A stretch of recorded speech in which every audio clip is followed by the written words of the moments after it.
Welcome back to my channel. Please take a moment to hit like, and if you're not subscribed, please do me a solid and hit the subscribe button. Thank you. The following analysis has been created for sleep. This is about the Phoenix Lights. On the night of March 13th, 1997, thousands of residents in Arizona, Nevada, and parts of Mexico witnessed an extraordinary phenomenon that has since been referred to as the Phoenix Lights. The event consisted of two distinct sightings: a massive V-shaped formation of lights moving silently across the sky, and a series of stationary lights hovering over the Phoenix area. Despite official explanations attributing the lights to military flares and aircraft formations, the incident remains one of the most compelling and controversial UFO sightings in history. This essay examines the Phoenix Lights events, the eyewitness testimonies, and the lasting impact on the public perception of unidentified flying objects. The sightings. The Phoenix Lights event unfolded in two stages. The first sighting, reported as early as 7:30 p.m. MST, involved a massive V-shaped formation of lights moving southward over Arizona. Witnesses described the formation as eerily silent, with some claiming they could see a solid structure connecting the lights. The second event, occurring around 10 p.m, consisted of a series of stationary lights that hovered over the Phoenix metropolitan area before gradually disappearing. These lights were later attributed by officials to military flares dropped by A-10 Warthog aircraft at the Barry-Goldwater Range. Eyewitness testimonies. A defining aspect of the Phoenix Lights sighting is the sheer number of witnesses, ranging from ordinary citizens to prominent figures.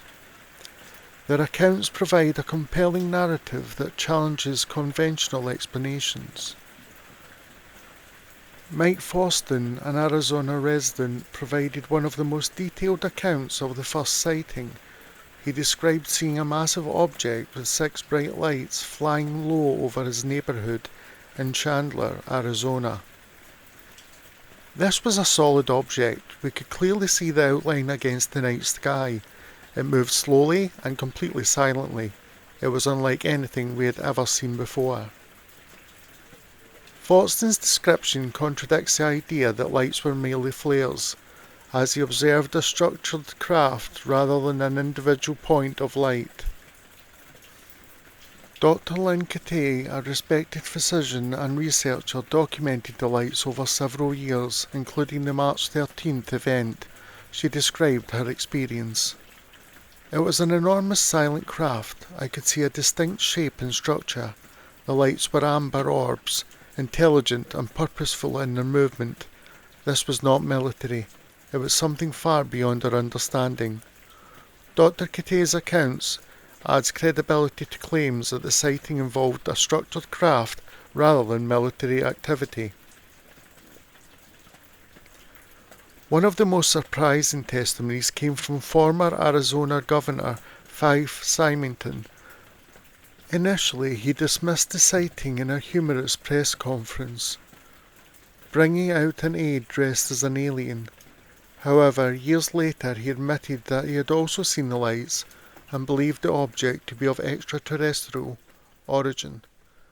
It was enormous and otherworldly. It defied all conventional explanations.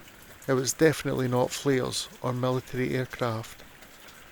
Symington's statement, coming from a former Air Force officer and government official, adds considerable weight to the argument that the Phoenix Lights were not conventional aircraft or flares.